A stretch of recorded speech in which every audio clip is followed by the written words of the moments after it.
5 பிரதானமான வாக்கு எங்கிட்ட சொன்னார் அவர். ஆபத்தை ஏற்படுத்தும் காட்டு யானைகள் நடமாடும் பிரதேசம் என்று. இந்த ஊராக கூட அந்த வெண்டுக்கு இஞ்சாரு வரமாட்டாங்க. பயத்தில் போகலாம் இப்படியும் போகிறதுக்கு கோயிலாக்கெல்லாம் நிறைய கண்டவங்களாம் 5 தலை நாகமெல்லாம் இது கண்டு ஒரு அரபம் போகிறது போல் தான் தெரிகின்றது இந்த பாதையில்.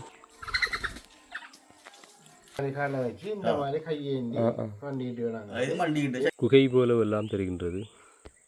அவர் அடக்கஞ்சிஞ்ச இந்த இடத்துல தான் அந்த முனிவர் எதால போறது? அந்த முனிவர் வாழ்ந்த இடம் எதால போறது? இன்னொரு பேர்பலகை ஒன்று நாட்டப்பட்டிருக்கின்றது. அந்த தெரிகின்ற ஒரு பேர்பலகை.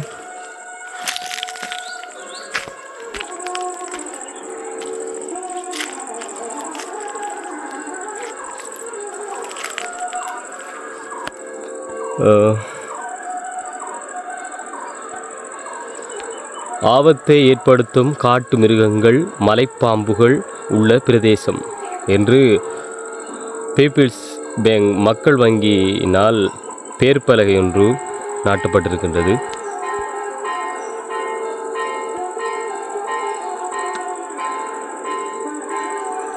மிகவும் ஒரு ஆபத்தான ஒரு இடத்தில் தான் நாம் இன்று பயணிக்கப் போகின்றோம். உயிருக்கு ஆபத்தை விளைவிக்கும் ஒரு இடம். அந்த முனிவர் வாழ்ந்த அந்த இடத்தை இந்த காணொலியை நாம் விரிவாக பார்க்க போகின்றோம். இதனால் தான் நாம் செல்ல வேண்டும். ஆனால் மிகவும் ஒரு ஆபத்தான ஒரு இடம். செல்லும் வழிகள் என்ன வேண்டுமானாலும் நடக்கலாம். அனைவருக்கும் வணக்கம். நான் உங்கள் கௌசிக. நாங்கள் இப்போது எங்கே இருக்கிறோம் என்று பார்த்தால் இலங்கையில் மட்டக்களப்பு தாம்பாமலை என்ற இடத்துல தான் இருக்கின்றோம். மிகவும் ஒரு காட்டு பிரதேசம். முத்தையா முனிவர் என்ற அந்த முனிவர் வாழ்ந்த அந்த இடத்தை தான் இந்த காணொளி நாம் பார்க்க போகின்றோம். மிகவும் ஆபத்து நிறைந்த, உயிருக்கு எந்த விதத்திலும் உத்தரவாதம் இல்லாத அந்த சின்ன ஒரு பாதையில் சென்றுதான் அவர் வாழ்ந்த அந்த இடத்தை நாம் பார்க்க போகின்றோம். உயிருக்கு எந்த விதத்திலும் உத்தரவாதம் இல்லை. வாங்க காணொளிக்குள்ள போகலாம். அவர் வாழ்ந்த அந்த இடத்தை, அந்த ஆபத்து நிறைந்த அந்த பாதையை நாம் பயணிக்க போகின்றோம். வாங்க காணொளிக்குள்ள போகலாம். இந்த வழியால் தான் செல்ல வேண்டும்.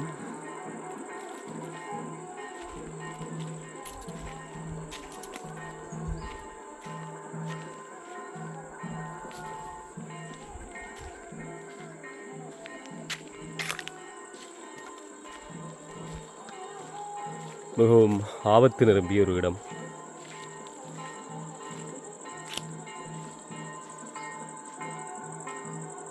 இதில் 2 வழிகள் தெரிகின்றது. இப்படியும் போகலாம், இப்படியும் போகிறதுக்கு. இந்த வழியால் போகும்.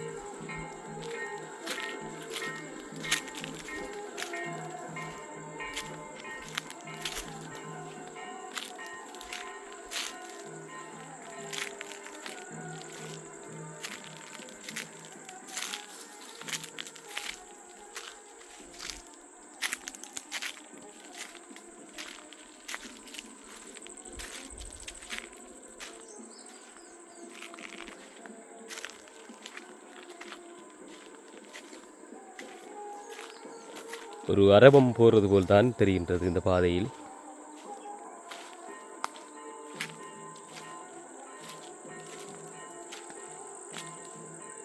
சின்ன ஒரு சலசலப்பு சத்தம் கேட்டாலும் மிகவும் பயத்தை உண்டாக்குகின்றது.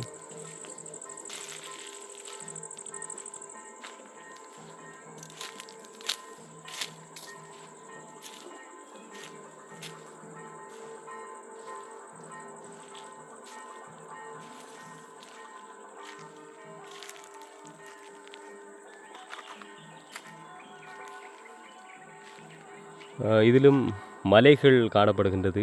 அதிகமான மலைக்கல்லுகள் இங்கே காடு இருக்கின்றது. இங்காலே ஜான வேலிகள் அமைத்திருக்கின்றார்கள். ஜானைகள் அதிகமாகவே இங்கால் காணப்படும். அதற்கு மத்தியிலும் இங்காலே இந்த இடங்களில் மக்கள் வாழுகின்றார்கள், உயிரை பொருட்படுத்தாமல்.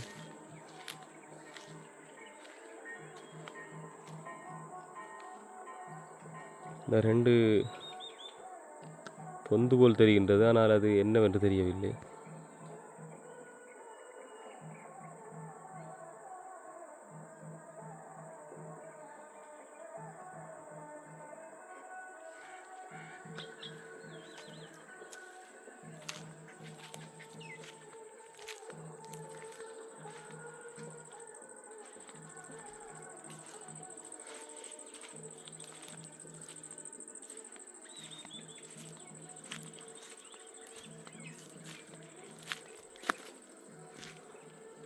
இந்த பக்கத்தில் கரண்ட் வேலிகள், யானை வேலிகள் அமைக்கப்பட்டிருக்கின்றது.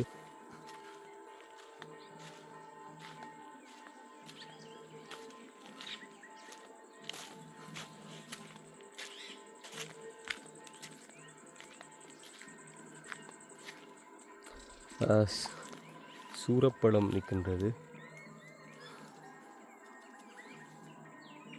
இதை சாப்பிட்டு அனுபவங்கள் இருந்தாலும் மறக்காமல் தெரிவிங்கள். இந்த சூரப்பழம்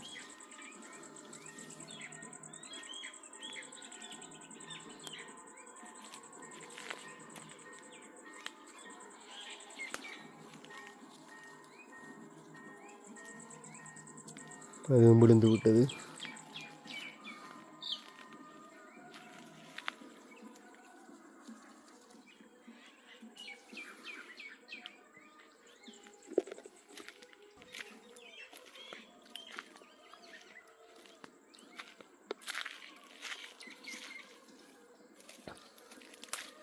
இதில் 2 பழம் நிற்கின்றது.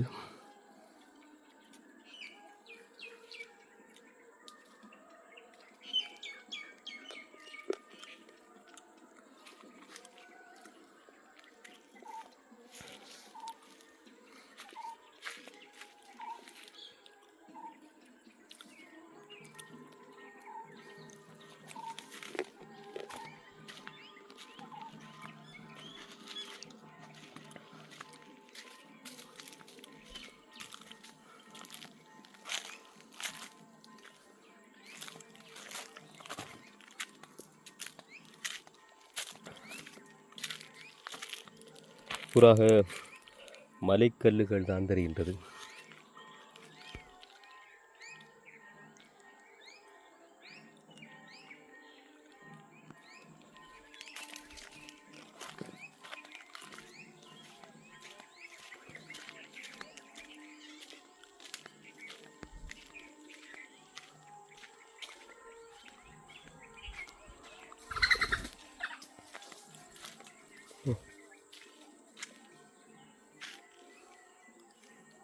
ஏதோ ஒன்று பறந்தது போல் இருந்தது.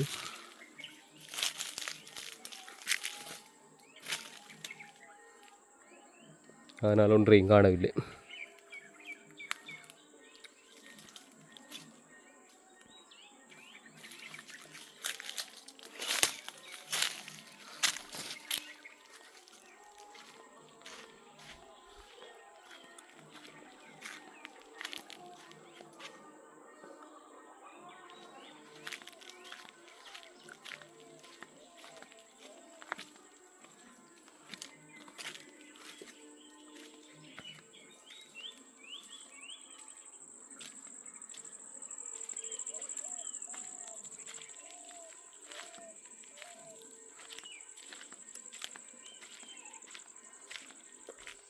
அந்த தெரிகின்றது, அந்த முனிவர் வாழ்ந்த இடத்துக்கு போகக்கூடிய அந்த வழி அந்த தெரிகின்றது.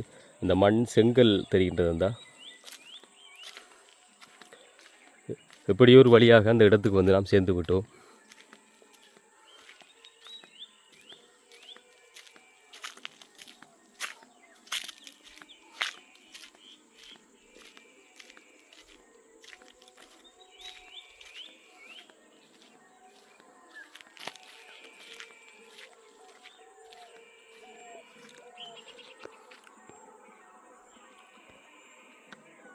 புறாக மலைக்கல்லாகவே தெரிகின்றது.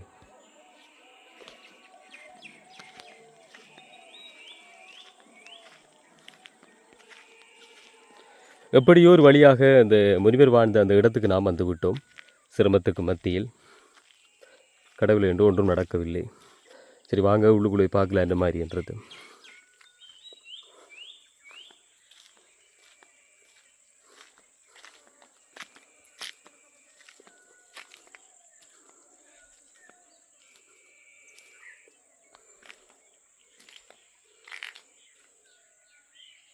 அடிவைப்பு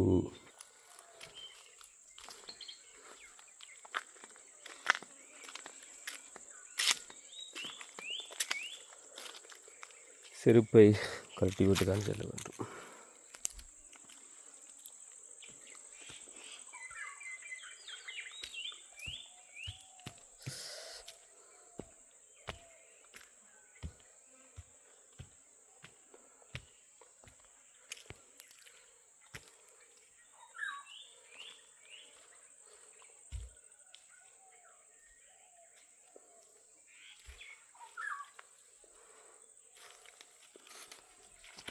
குகை போலவெல்லாம் தெரிகின்றது.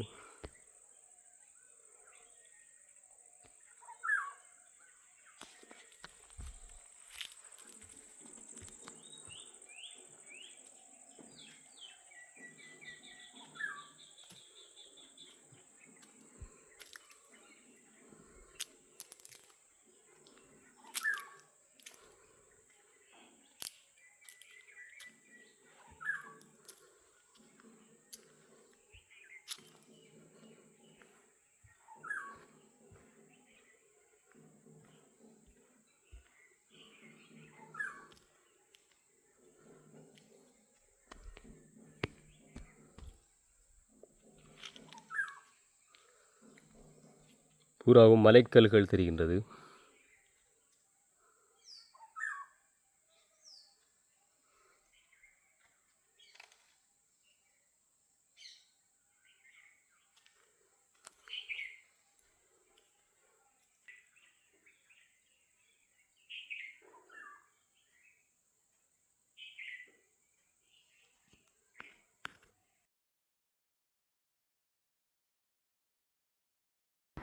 இதில்தான் அந்த முனிவர் நீராடி இருப்பதற்காக இதனை ஒழுங்கு செய்திருக்கின்றார். பார்த்தாலே தெரிகின்றது. பார்ப்பதற்கே மிகவும் அழகாக தெரிகின்றது.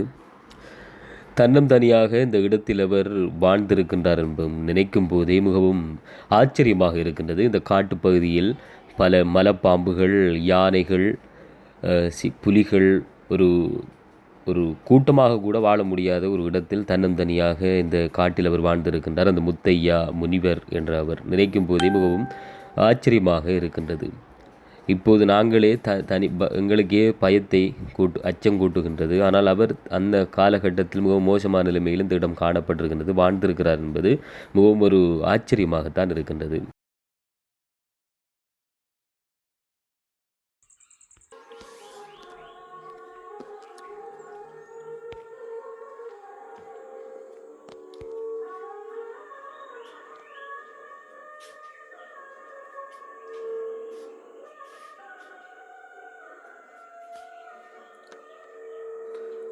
அதாவது இந்த இடத்தில் தான் அந்த முத்தையா முனிவர் ஐயா அவர்கள் இந்த வழிபாடு செய்திருந்தார்கள். அவர் வாழ்ந்த அந்த காலகட்டத்தில் நிறைய பக்தர்கள் இந்த தாந்தாமலை சிறுமுருகன் ஆலயத்துக்கு வந்து அதை வழிபட்ட பிற்பாடு இந்த முனிவரை சென்று அவரிடம் ஆசீர்வாதம் பெற்றதாகவும் தெரிவித்திருந்தார்கள். என்று அந்த இருவர்கள் தெரிகின்றார்கள். பார்ப்போம், அவர்களிடம் கேட்டு விசாரித்து பார்ப்போம். இருவர். ஐயா வணக்கம், உங்களோட பேர்? என் பேர் உதயகுமார். உதயகுமார். இதில் வந்து எத்தனை வருஷம் இந்த வாழ்ந்த முத்தையா முனிவர் என்று? நாங்கள் சுவாமி முத்தையா முனிவரோட வந்து 36 வருஷம் முடியுது. 36 வருஷம். இப்போ அவர் தனியதாயில் வந்து அவர் இருந்தார். அவர் வந்து ஆரம்ப காலம் 1974ஆம் ஆண்டு தாந்தாமலைக்கு வந்தார். தாந்தாமலைக்கு வந்த நேரத்தில் தாந்தாமலையில் வந்து பெருங்காடு, சூறாவளி அடிக்கிறது முதற்காடு. அப்போ அந்த இதில் வந்த நேரத்தில் கோவிலில் வந்து ஒரு 20-50 பேருக்குள்ளானா அந்த கோவில் திருவிழாவுக்கு இருந்தவங்க. அப்படி இருந்தால் அந்த இதில் வந்து 74ஆம் ஆண்டிலிருந்து 81ஆம் ஆண்டு வரை 6 வருஷத்துக்கு தவம் செஞ்சுக்க இருந்துச்சு. அதுக்கப்புறம் தான் அவருக்கு ஒரு சக்தி ஒன்று வந்து அதனூடாகத்தான் ஊருக்கு போய் ஊருக்குள்ளே பணி செஞ்சுக்காரு. முருகக்கடவுளை வணங்குறதுக்குரிய வழிமுறைகளை அவருக்கு முருகக்கடவுள் சொன்னார். இப்படி தான் சைவ சமயம் மண்டிக்கிட்டு கடவுளை வணங்கணுமென்ட்டு அவர் கற்றுக் கொடுத்தாமண்டு அவர் வந்து 2003ஆம் ஆண்டு வரைக்கும் இந்த எல்லா இடமும் போய் இலங்கை உள்ளாக போய் அவர் தவம் இருந்த இடம் தாந்தாமலை. இங்கே 6 வருஷம் அடிக்கடி 40 நாள் இங்கே வந்து அதுக்கு புறம் வந்து இருந்திருக்கிறார். பிறகு அவர் வேறு இடங்கள் உகந்த சங்கமன்கண்டி, மற்றது திராய்மடு, மற்றது கல்குடாமுனை, மற்றது வடமுனை, குடிமை மலை வடமுனையில் 40 நாள் அப்படி இருந்திருக்கார். இது சக்தி பெற்று அப்போ உலகத்தில் நடக்க போகிற சம்பவங்களை எல்லாம் முன்கூட்டி சொல்லிக்கார் எங்கள்கிட்ட. இப்போ நீங்களாம் வந்து அவர் நாங்கள் அவரை பின்பற்றி நாங்கள் 36 வருஷம் அவரோட நாங்கள் 2003ஆம் ஆண்டு இங்கே வந்து நாங்கள் அவரோட வந்து எங்கட கைவேலாம் இதுக்கு இருக்கிற அவ்வளோ வேலை. அப்புறம் அவருக்கு சில உடலில் நோயாய்ப்பட்ட நிலையில் வந்து அவர் மரணமாகி அதுக்கு பிறகு நாங்கள் இங்கே கொண்டு வந்துடுறாங்க. பிறகு அவங்க இந்த இடத்துல செய்யணும் வேண்டியதில்லை, அங்கே ஒரு மயானத்துக்கு அங்கே கொண்டு வச்சிருக்கிறது. அவர் அந்த இடத்துல எங்கள்கிட்ட சில விஷயங்களை எல்லாம் நிறைய சொல்லிக்கார். விஷயங்களை எல்லாம் நாட்டில் உலகத்தில் நடக்க போகிற சம்பவங்களை எல்லாம் சொல்லியிருக்கிறார். சுனாமி வாரத்துக்கு முதல் கூட அதுக்கு முதல் நாளே சொல்லியிருக்காரு இப்படி ஒரு சம்பவம் நடக்க போகுது. நாட்டில் நடக்க போகிற அனைத்து விஷயங்களையும் அவர் எழுத்து மூலமும் தந்திருக்கார். இரவையில் எல்லாம் அஞ்சானா? இரவையில் நாங்கள் இரவையில் இருக்கிறோம். இஞ்சிருக்கிறீங்க? லைட் எல்லாம் சோலார் லைட் எல்லாம் போட்டிருக்கீங்க. எல்லாம் போட்டு. இப்போ பயங்கள் வராது உங்களுக்கு? மரணம் என்றது எங்கே இருந்தாலும் பிறந்தான். அப்படியானே? இங்கே இருந்தாலும் பிறந்தான், ஊரில் இருந்தாலும் பிறந்தான். ஒரு புனிதமான ஒரு பணியை செய்யக்குள்ள இந்த இடத்துல ஒரு மரணம் பெறக்குள்ள அது எங்கே ஏற்றுக்கொள்ள வேண்டியதானே அது. அது இப்போ கடவுளை நம்பி தானே வந்திருக்கிற உடலை வருத்தி வணங்குற தனித்திரு பசித்திரு வெளித்திருன்னு சொல்கிறாங்க. தபம் செய்கிற தபம் வணக்கம் தியானம் எல்லாம் இருக்குத்தானே. அந்த வகையில் உடலை வருத்தி கடவுளை வணங்குற அடிப்படையில் தனித்திரு பசித்திரு வெளித்திரு என்றக்குள்ள அதில் ஒரு பெரிய ஒரு சக்தி ஒன்று இருக்குது. எதிர்காலத்தில் நாட்டில் உலகத்தில் நடக்க போகிற பல பயங்கரமான சம்பவங்கள் தோன்றும் என்று சொல்லிக்கார். நிறைய விஷயங்கள் அப்படி நிறைய விஷயங்களை சொல்லிக்காரு. என்னென்னா இந்த நாட்டில் உலகத்தில் 5 பிரதானமான வாக்கு எங்கிட்ட சொன்னார் அவர். முக்கியமான நாட்டில் எதிர்காலத்தில் நடக்க போகிற மிக மிக முக்கியமான வாக்கு. முதலாவது, மனிதன் கண்டால் அஞ்சி பயந்து பீதி கொண்டோடி ரத்தம் கூக்கி கறப்பார்களாம் என்று சொன்னார். இப்போ நீங்கள் அவர்தான் வேணால் உங்களை காணாமல் இங்கே இப்படி நான் இப்படி ஓடும். இப்போ கொரோனா தானே, அது முதலாவது. அதில் 60% போயிருக்கிற 40% இருக்குது. பயங்கரமான தொற்று நோய் வியாதிகள் தோன்றும். அதனூடாக மரணம் அடை என்று அவர் சொல்லியிருக்கார். அப்போ மனிதன் கண்டால் அஞ்சி பயந்து மீதி கொண்டோடி ரத்தம் கொக்கி இறப்பார்கள். 2வது வாக்கு, இந்த நாட்டில் உலகத்தில் இந்த பூ உலகத்தில் இருக்கிற உலக நாடுகள் இருக்கிற சனத்தொகையில் 198% மானிடம் மாண்டு போகும் என்று சொல்லியிருக்கார். 198%. அது பயங்கரமான போர் அனர்த்தத்தில் நடக்கும். பயங்கரமான போர் ஆயுதங்களால் நடக்கும். நாட்டோடு நாடு போர் புரியும். சரியா? அணுவாயுத யுத்தம் தோன்றும். அதுவே 3ஆம் உலக போராக மாறலாம். அதனூடாக அப்படியான காரியங்கள் நடந்தேறும். எதிர்காலத்தில் நடக்க போகிற விஷயங்கள் சொன்னார். அது பிறகு பயங்கரமான இயற்கை அனர்த்தம் ஏற்படும். கண்ணுக்கு முன்னுக்கே மானிடம் நீரில் அள்ளுண்டு போகும். கண்ணுக்கு முன்னுக்கே மானிடம் அள்ளுண்டு போகும். கண்ணுக்கு முன்னுக்கே மானிடம் புதையுண்டு போகும்.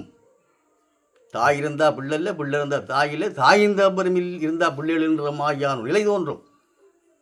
அதுக்கு பிறகு குடிக்கிறது தண்ணி வராதா? இல்லை, அணுவாயுத காதல் வீச்சின் போலும் நீரெல்லாம் விஷமாக மாறிவிடுமாவன்னு சொல்லிக்கார். அதன் பிறகு ஒரு சிட்ட காஞ்சி 10 பேர் குடிக்க வேண்டிய காலம் எல்லாம் வருமாவன்னு சொல்லிக்கார். சரியா? அதுக்கு பிறகு தாய் இருந்தால் பிள்ளை இல்லை, பிள்ளை இருந்தால் தாயில், தாய் இருந்தால் பெரும் இல்லை, அப்படி இருந்தால் பிள்ளைகள் இல்லாத காலம் ஒன்று உருவாகி இப்போ நடக்கிற இந்த யுத்தங்கள் எல்லாம் இதுக்குள்ளே சேர்ந்த மாதிரியான அடிப்படையிலாம் நடந்து வருது. அவர்கிட்ட கடவுள் அந்த இதை சொன்னாராம். இப்படியெல்லாம் எதிர்காலத்தில் நடக்கும். அந்த காலம் பிறகும்போது அடிமையில் இருக்கிற சைவ சமயம் விடுதலை பெறும். அந்த நேரத்தில்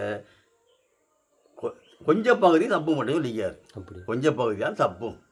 அந்த நேரங்களில் ஒரு கடவுள், ஒரு சமயம், ஒரு சமுதாயம் என்ற அடிப்படையில் உலகம் 3 லட்சம் வருஷம் இப்படியே கணக்க விஷயங்களை அவர் சொல்லியிருக்காரு. அதை வெளியில் சொல்ல முடியாத விஷயங்களும் தான் இருக்குது. அதை நான் வெளிப்படையாக சொல்லிடலாம். இப்போ கடவுள் எந்த உருவம், எந்த உருவத்தில் இருப்பார் தெரியாது. உங்களை போல கடவுள் வந்தால் என்ன உங்கள் உருவத்தில் கடவுள் வந்தால் நாங்கள் தெரியுமா? அதனாடி கடவுளுக்கு உருவம் இல்லை. நம்மளுக்குள்ளான் கடவுளை பார்க்கணும். கடவுள் நம்மளுக்குள்ளே இருக்கார், உங்களுக்குள்ளே இருக்கார், எல்லாருக்குள்ளேயும் கடவுள்ன்ற சக்தி ஒன்று இருக்குது.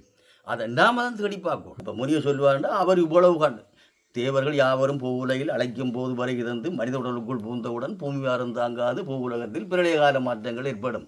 தேவலோகத்தின் மகாதேவர்களே, தேவலோகத்தின் மகாதேவதைகளே, தேவகன்னிகளே, இந்த 4 யுகங்களும் தோன்றி கடவுளின் மகத்தான மகாசக்திகளை பெற்ற மகான்களே, சித்தர்களே, ஞானிகளே, யோகிகளே, ரிஷிகளே, மகாமுனிவர்களே, பிரமரிகளே, மகர்ஷிகளே, கடவுளின் தெய்வீகமான மகாசக்திகளை பெற்று மகாபெரியார்களை மதங்களை உருவாக்கிய மகாபெரியார்களான இராமபிரானே, ஈஸ்வர பரமாத்மாவே, புத்த பகவானே, இயேசுநாதரே, நபிகள் நாயகமே, திருஞான சம்பந்த பிள்ளையாரே, உங்களை தெய்வீகமான மகா திருப்பாத பாதங்கள் பணிந்தேன். உங்கள் தெய்வீக மரமாசக்திகளும் பூலோகம் நோக்கி வாருங்கள். பூலோகத்தில் அமைக்கப்பட்டிருக்கும் கடவுளின் தெய்வராட்சியம் உலக உலகத் தந்தொழிய எங்கள் குருவாயும் தெய்யாமா முறிவுள் தவமுறை சக்தி பெற்ற மகாதேவுடன் தாந்தாமலை என்று முன்னேறும் மகா தேவதளம் அங்கீகாரம் பெற்ற மகாதேவுடத்துக்கு உங்களின் தெய்வீகமான மகாசக்திகளும் சூட்சமாக வருகிறது. உங்களின் தெய்வீகமான காரியங்களை நிறைவேற்றல் புரியும். இது தேவர்கள் யாவரும் பூவுலை அழைக்கும் போது வருகிறது. மனிதர்களுக்குள் பூந்தவுடன் பொம்மியாரம் தாங்காது பூலோகத்தில் இடைக்கால மாற்றங்கள் ஏற்படுமாம்.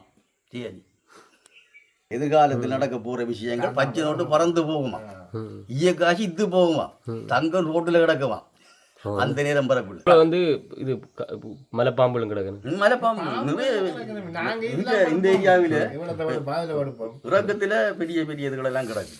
அங்கால போயிடாது இல்லைக்கு அங்கால போயிடாது. அங்கால பெரிய பாம்பு அங்கே இந்த ஊராக்களும் பெரியா போக மாட்டாங்க. இந்த ஊராக்கள் கூட அந்த வெண்டு கிஞ்சாரு வர மாட்டாங்க. பயத்துல இந்தாக்கி வந்து அந்த கல்லு வந்து கிஞ்சால வர மாட்டாங்க. முனிவேரோட பங்கு இங்க வந்தாக்கள் மட்டும்தான் பயம் இல்லாம வருவாங்க. அதுல இந்த கோயிலாக்கள்லாம் நிறைய கண்டவங்களாம் அஞ்சுதல நாகமெல்லாம் இது கண்டு நாங்க பெருசா இன்னும் காணல. இங்கே சின்ன சின்ன இதுகளை தான் கண்டிருக்கிறோம். மற்றது கிடக்கு, நிறைய கிடக்கு. தமிழண்டா எப்படிப்பட்ட தமிழ், தமிழ்ன்றது இன்னும் சொல்லுது. உலகத்திலே மூன்றன்மையான சொல் தமிழ் சொல். தமிழை உதாசீனப்படுத்தி போட்டு இந்த ஆங்கில மொழி என்ன செய்ய? தமிழுக்கு 1000 மொழி இருக்குது, 1000 பேர். வண்டமிழ், வளதமிழ், செந்தமிழ், தேன்தமிழ், திட்டிக்கு, முத்தமிழ், செவுளை தமிழ், காவியத்தமிழ், கன்னித்தமிழ், பிரியா 1000 திருநாமம் பாரதியார் சொல்லிக்காரு. யாம் அறிந்த மொழிகளிலே இனிய தமிழ் மொழி போல் எங்கும் காணவில்லை. தமிழ் தமிழ்ன்றது ஒவ்வொரு செய்யானே அவனை போல மொழி எங்கே கிடையவே கிடையாது. எந்த மொழியும் அதுக்கு பின்னால் வரையில தமிழ் தான். கல் தோன்றி மண் தோன்றா காலத்தில் முன் தோன்றிய மூத்த தமிழ். சரியா? இப்படியெல்லாம் சொல்லிக்கிறாங்க தானே. மக்கள் தோண்டி போனது தாமலை, இங்கிருந்து தான் உலகம் தோண்டி போனதான் முனிவர் சொன்னார். முருக கடவுள் அவர்கிட்ட சொன்னார். அப்படித்தான் நடந்தது.